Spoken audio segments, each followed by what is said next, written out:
1 year ago today, India scripted history by becoming the very first country to land near the south pole of moon, and the successful landing of Chandrayaan 3 mission that put India on the cosmic map.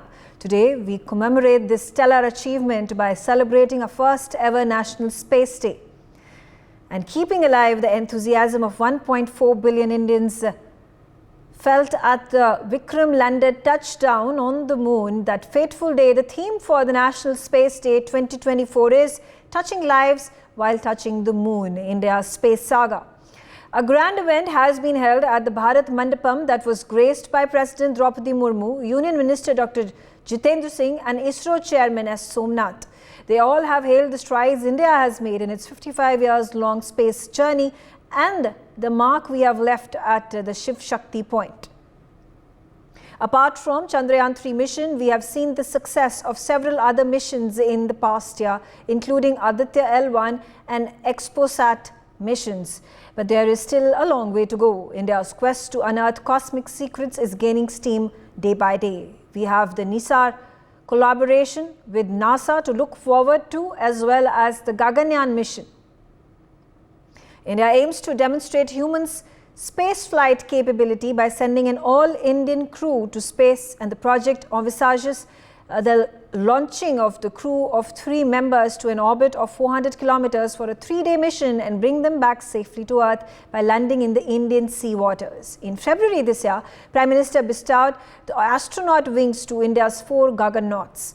The Indian Air Force pilots chosen for this ambitious space mission are Group Captains Prashant Balakrishnan Nair, Angad Pratap, Ajit Krishnan and Shubhanshu Shukla. In fact, Group Captain Shukla is currently being trained by NASA in the United States. Apart from this, India has also chalked upon a plan to launch its own space station in a decade's time. Our ambitious plan to become a space hub by 2035 is fast gaining steam.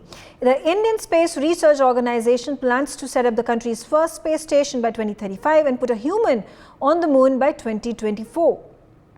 According to Prime Minister Narendra Modi, these missions will be completed in the new Amrit Kal. The first module of the space station will be propelled into the orbit by 2028. The ISRO Chairman S. Somanath had indicated the same earlier. Meanwhile, my colleague Manohar Kesri has spoken to ISRO Chief S. Somanath and Union Minister Jitendra Singh on this momentous occasion. Let's listen into what the two leaders had to say. Bharat आज अपना पहला national space day मना रहा है और हमारे साथ बातचीत करने के लिए केंद्रीय मंत्री जितेंद्र सिंह है और इसरो चीफ एस सोमनाथ हैं। सबसे पहले हम जितेंद्र सिंह से बात करते हैं। सर, आज पहला नेशनल स्पेस डे मना रहे हैं, क्या फ्यूचर प्लानिंग है स्पेस को और ग्रोथ करने के लिए? नहीं, जैसा कि हम सब जानते हैं कि आज ही के दिन पिछले वर्ष 23 अगस्त 2023 को चंद्रमा के साउथ पोल पर चंद्रयान की लैंडिंग हुई थी और एक इतिहास रचा गया था। और उससे ये भी प्रमाणित होगा कि भले ही भारत की स्पेस जर्नी थोड़ी विलंब के साथ प्रारंभ हुई थी। 1969 में हमारा इसरो स्थापित हुआ था, जबकि उसी साल अमेरिका ने पहला मानव चांद की धरती पर उतारा था। लेकिन हम में इतनी क्षमता भी थी, प्रतिभा थी, योग्यता थी हमारे वैज्ञानिकों में, हमारे विशेषज्ञों में, कि हम आज साउथ पोल पर पहली बार पहुंचने वाले देश बन गए। साथ ही साथ मैं ये भी कहूंगा कि पिछले 3-4 वर्षों में बड़ी तीव्र गति से स्पेस सेक्टर में प्रगति भी हो रही है, स्पेस की अर्थव्यवस्था में भी हो रही है। उसका सबसे बड़ा श्रेय प्रधानमंत्री श्री नरेंद्र मोदी जी को जाता है।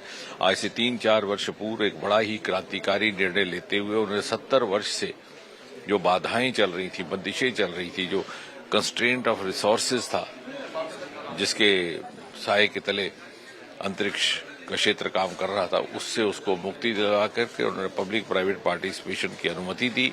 और नतीजा ये हुआ कि देखते ही देखते बड़ी भारी मात्रा में वहां पर प्राइवेट सेक्टर का निवेश होने लगा। मात्र 8 महीने के भीतर 1 अप्रैल से लेकर के 31 दिसंबर 2023 तक 1000 करोड़ से अधिक प्राइवेट निवेश हुआ। एक के बाद एक अद्भुत स्टार्टअप सामने आए, उनमें से कुछ एक तो विश्व स्तर के हैं। और उसी का नतीजा है कि आज हमारे वित्त मंत्री को अपनी बजट के भाषण में ये कहने का उनको कॉन्फिडेंस आया, विश्वास आया कि हमारी स्पेस इकोनॉमी आने वाले 10 वर्षों में 5 गुना बढ़ जाएगी, अर्थात अगर यदि आज वो $8 बिलियन है तो वो अगले 10 वर्षों के भीतर 44 बिलियन $, तक और सन 2047 तक 100 बिलियन $, तक पहुंच सकती है। तो कहने का तात्पर्य ये कि जब प्रधानमंत्री ये कहते हैं कि सन 2047 में विकसित भारत होगा, उस शिखर पटल पर पहुंचा होगा, तो जो वैल्यू एडिशन होगी हमारी इकोनॉमी में, जैसे प्रधानमंत्री कहते हैं आज हम चौथे दर्जे पर है, बहुत जल्दी हम आज 5वें पर हैं, फिर बहुत जल्दी चौथे पर, बहुत जल्दी तीसरे तक पहुंच जाएंगे। तो ये जो वैल्यू एडिशन होगा ये उन्हीं सेक्टर से होगा जो पूरी तरह से पहले एक्सप्लोर नहीं किए गए, न तराशे गए, न तलाशे गए, और उसके लिए जो अनुकूलता थी वो प्रधानमंत्री मोदी ने जब प्रदान की तो तीव्र गति से इन सेक्टर्स का योगदान भी हमें देखने को मिला। और आने वाले समय में भारत की अर्थव्यवस्था में अंतरिक्ष के सेक्टर का एक प्रमुख भूमिका रहने वाली है। क्योंकि पीएम ने कहा है चंदा मामा पास के नहीं, दूर के नहीं, अब पास के होंगे और हम जो है स्पेस सेंटर पे टूर के लिए पहुंच सकेंगे। तो कब तक की डेडलाइन है स्पेस सेंटर को? जो अभी तक हमने सीमा रेखाएं अपने लिए बनाई हैं, यदि उसी प्रकार उसी योजना के अनुसार चलता रहा तो लगभग 2035 तक भारत का अपना एक स्पेस स्टेशन होगा, जिसका नाम शायद भारतीय अंतरिक्ष स्टेशन रखा जाएगा। We have joined ISRO Chairman S. Somanath sir. Today we are celebrating first National Space Day. What is the motto of this day? This is a celebration of the success of the Chandrayaan landing on the moon on 23 August 2023. Our Honorable Prime Minister has announced this day to be the National Space Day. Like many other nations, other nations also have their significant events in the history of space program. They celebrate their National Space Days. So this is the first time that we have a National Space Day commemorating the successful landing of Chandrayaan 3 on the southern side of the moon. So this will be an annual event. So this being the first one, we are celebrating here with a national celebration across the country in educational institutions, science establishments, in NGOs, everywhere. What do you see the future of space sector in India, sir? See, our goal is to expand the space sector. In the last 60 years, we achieved some indigenous capability, rockets, satellites, applications. So we want to now take it to the private sector. Increase the scale of operation at least 5 times in the next 10 years. Increase economic activity, bring more jobs and industries, bring in more manufacturing of space activities in this country, become a global power. So that's a goal. President of India also raised the questions about space debris. What is the planning of space debris? No, space debris is not caused by us alone. Space debris is caused by everybody. Whoever puts a satellite, it will become a debris after its life is over. So the question is, how do we really monitor, maintain, bring back, and don't litter it? So we have our own program. We call it a zero debris program. By 2030, we want to make sure all our satellites come back after its life is over. And we don't cause any explosions, we don't cause collisions, so we cooperate with everybody in the sector so as to maintain space as clean as possible. What are deadlines for Chandrayaan 4 space stations? There is no deadline, the targets. Okay, the targets are that we have to make Chandrayaan 3 after Chandrayaan 4 by 27 and start building the space station by 28, leading up to 2035 completion. Thanks, sir. Manohar Kesari for NewsX. All right, let me get in my esteemed panelists into the discussion. I have with me Lieutenant General A.K. Bhatt. He is the DG of the Indian Space Association. And thank you very much, sir. And of course, the first question, how momentous an occasion it is to observe the first National Space Day in our country today? After the inauguration of the President in the morning of the National Space Day and the Minister of Space, Dr. Jitendra Singh, we are still there and having discussions. There have been discussions with panels of different representatives of government ministries where space can be utilized. There were 2 panels of that. Thereafter, there was a panel on how academia can take space forward and prepare the next generation. And presently, we are having a discussion with industry as to how private space takes on and takes the dream of India becoming a global space entity as a private player. That is being discussed. It's a great day. And, we have taken 60 years to celebrate what our scientists have been achieving for us, especially from ISRO. But yes, the decision taken by the Prime Minister on that very momentous occasion last year is a great day when we've started now celebrating this National Space Day. And all in India, the academia, the private space, and of course ISRO have to live up to the expectations which the nation has now bestowed on them. Absolutely. General AK, but a question comes to mind, that why has it taken India 75 years to actually observe the country's Space Day? Oh, what I'm saying is, yes, it has taken a long time, but definitely this achievement was out of the ordinary. We are the first nation to land on the south side of the moon. This was unique.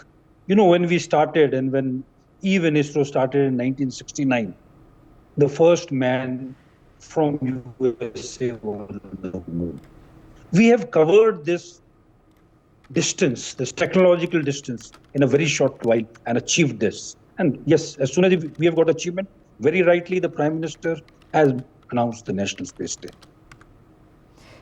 Talking about what Somanath, the ISRO chief, also spoke about, there are these huge ambitions that we have envisaged for ourselves. Whether we talk about Chandrayaan 4 mission, whether we talk about the Gaganyaan mission, whether we talk about building India into a space hub by 2035, and then finally perhaps one of the most prestigious landmark events in India's space history, where we set up an international space center, international space station. How do you think the timelines at this time that are set will be able to achieve all these humongous targets? The targets are humongous, but I'm very confident with the capability, with the dedication, with the intellectual power this nation has, and with the culture what ISRO has had and still has of hard work, sincerity, having frugal budgets, but achieving a lot of results. I'm very sure they will achieve what they have set down to do. Talking about the 1,000 crore budget that has been allocated to the space sector, do you think this is enough, or there needs to be increment in the successive budgets to achieve the targets? So what we have to understand is 1,000 crore is an indication of the intent of the government. Many more crores will flow if they are required. This is an indication of the government to a sector that we are confident in you and we are separately putting money for you. Much more money will come as and when it is required. How important has the private space sector become in India, then forging ahead and becoming a global space hub? Yeah. Now, firstly, I would like to tell you, even in Chandrayaan, the launch vehicle which took it, and some components of Chandrayaan were manufactured by the private sector. The private sector has been contributing so far, primarily as they have been building on design what has been designed by ISRO, but now they are being taken as partners who also do research and development, also take on activities of launch vehicles, making satellites and of applications. And in the last 3 years, they have lived up to the faith which the nation has bestowed on them.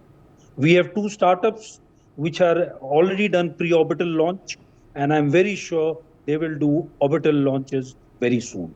There are 3 to 5 startups which have launched satellites. In a very short time after the sector has been opened, these startups have lived up to what the nation has been expecting from them. And they do form part of that great space enterprise led by ISRO, having the private sector, having the startups, and having the academia, which will take India forward and which will meet the national aspirations of India in space. Okay, on that note, let me also get in Group Captain, Dr. V.N. Jha. And, an obvious question here, what are the challenges, the hindrances that the Indian space sector, ISRO and the private space sector will have to encounter in a bid to achieve all these ambitious goals? Well, Megha, first of all, compliments to the Indian scientific community, Indian space community, aerospace research, that this day has been marked now as a Indian Space Day, and it's the good beginning. Note that it is the first time that something very unique had happened on this day. Right from 1957-58, when Sputnik 1 was sent from ISRO. That time it was not ISRO, it was in Coast Guard. Thereafter, many of the things has happened. 1969, ISRO was formed. When I was doing my post-graduation in aerospace, I think it was 1982, 83 that we had visited Trivandrum, where SLV-3 model was there. First time SLV-3 had taken the Rohini satellite into the orbit. So we have seen all those things happening. So there are series of landmarks that ISRO has achieved in the space. And that time, of course, Vikram Sarabhai had said that India has no fantasy of competing with economically advanced nations, whether it is in terms of going to the moon, space, or manned missions or anything of that. But that was the objective on those days. Today, going to the space, taking the satellites, launching the satellites, injecting it into the orbits, they are the very high-stake commercial venture, which generates an enormous amount of funds for the nation. So India must not be left behind, and that is why I compliment this government, today's government, that has opened the space sector, so that now even the private players, there are private players who are now going to acquire the ability of launching smaller satellites up to 100 kgs or 150 odd kgs. SLV, recently has launched the small satellites. So all these things are going to happen, and very rightly, ISRO has acquired a commercial wing, which will take care of the continuous flow of funds. And as General Bhatt was telling you, even I had seen when I was in the DRDO, the allocation of fund is nothing. That means nothing. Government of the day has promised us that as and when there is any requirement, the government of India will make such allocations for science and technologies at any given moment of time that a project comes, whether it is a science and technology or mission mode project or R&D projects. So fund is not a constraint at all, as we see for this particular government as on today.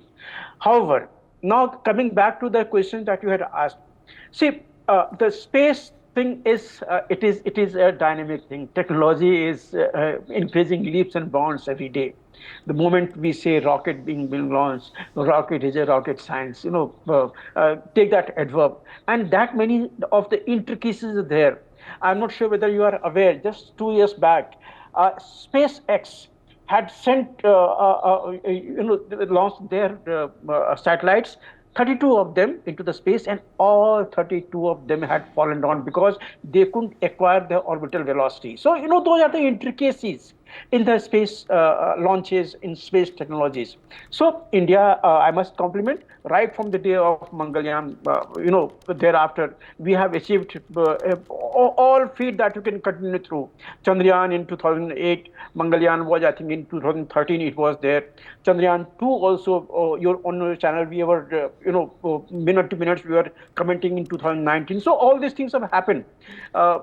You already mentioned that we have sent Aditya into this, XPOSAT, we have sent into this. So we are achieving far many, feat as on today.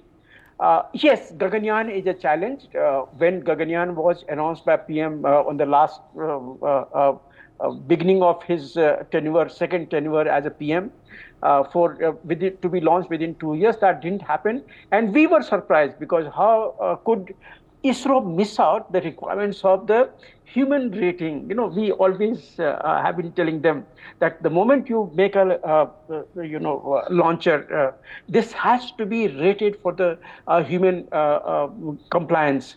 Acceleration part of it, the performance of the EC analysis, environmental control system, and life support systems. That's the basic of the crux of the certification. Unfortunately, still today, we don't have a separate space certification wing in the government of India or outside the government of India. That was a need of our with the Gaganyaan that should have gone through. That has not happened. But then, things have started somewhere.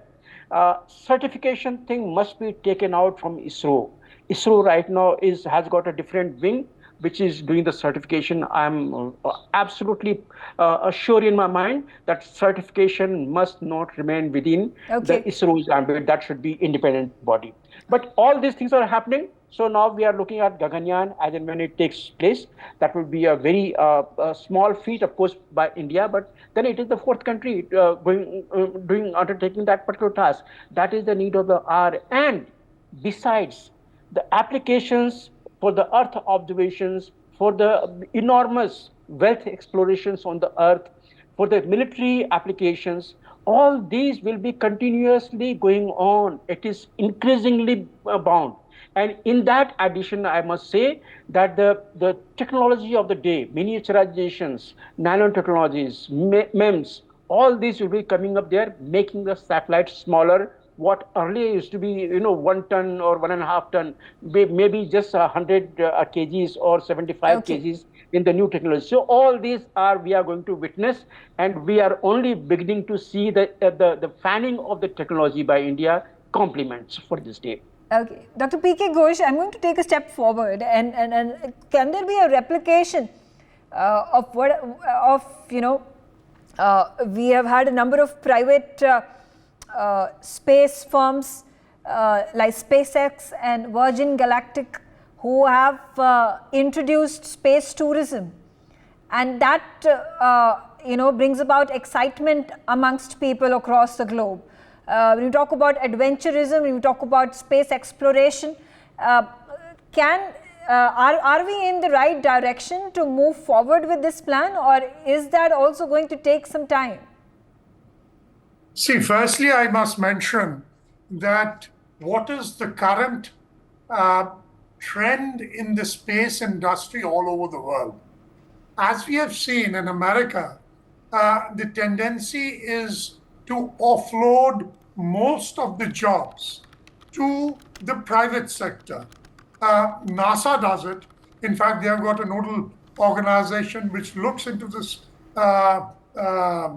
aspects of collaborating. They have given the Starlink, that is the Boeing, about a contract worth more than $4 billion. And they have given SpaceX contract for about $2.6 billion. And they are the ones who are carrying out most of the work as far as the International Space Station is concerned.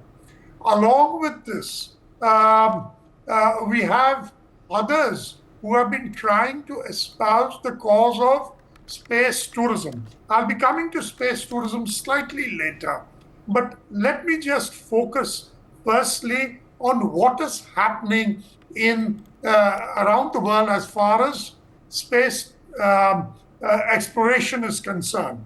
So the tendency is to see that the government organizations, in our case, it is ISRO, which creates the technology, which creates the research. Of course, the private companies also have their own research, etc., along with them. But in India, it's not so well defined, notwithstanding the fact that Agnikul is trying to make the cryo engines from 3D printers, etc., and so on and so forth. But I'm not trying to demean that.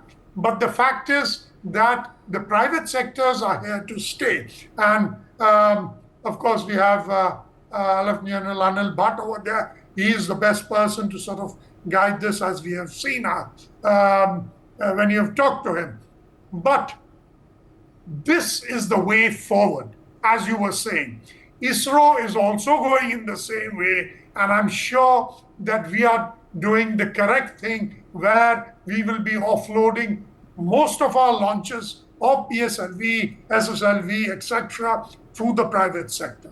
Now, coming specifically as far as space tourism is concerned, now that is a sector which was sort of picking up, though I know the current aspect of Suni and Butch, who are stranded in space because of the certain aspects of, well, we can go into details of that, or what is happening as far as their return is concerned, and how there is an underlying animosity between Starlink as well as SpaceX. That's why probably things are getting a bit slow. But anyway, so we will have to also try and see if we can sort of espouse this space tourism.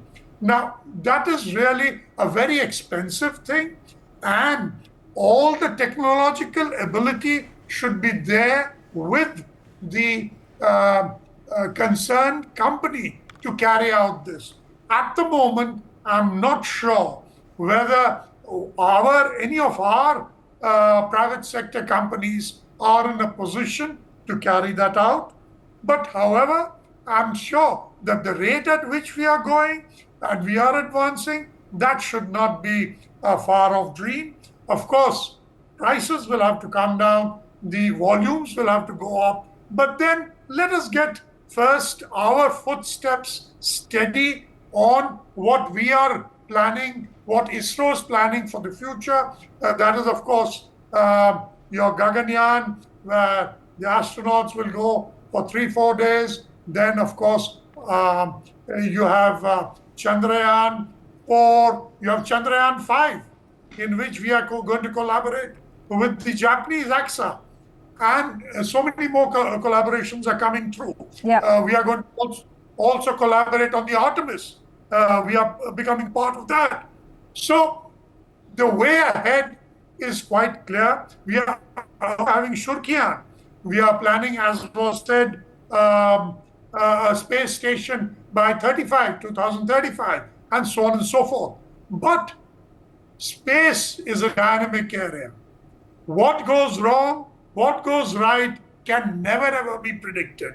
We have had some of the minimum number of failures in our history from 1962, when INCOSPAR was. We have had some of the minimum number of failures, but we have had them. So what goes wrong, what goes right cannot really be predicted, but our space scientists, I think, are putting in their level best, and we are very thorough. But as Dr. Jha mentioned, we need an organization outside the ISRO to see that, so that it can be checked. Whatever is happening, it can be certified and checked, which is a very big necessity. I fully support him on this, and I hope that also comes on in the near future. Okay, all right. I thank all of you for joining me on the telecast, sharing your very important views on the subject. And once again, to the country, the National Space Day, we are all celebrating it. We are very proud, and we are looking forward to all those huge dreams and goals that we have forged for ourselves, and wishing ISRO all the very best for accomplishing every single one of them. Thanks for watching NewsX. For more such videos, subscribe to the NewsX YouTube channel, hit the bell icon.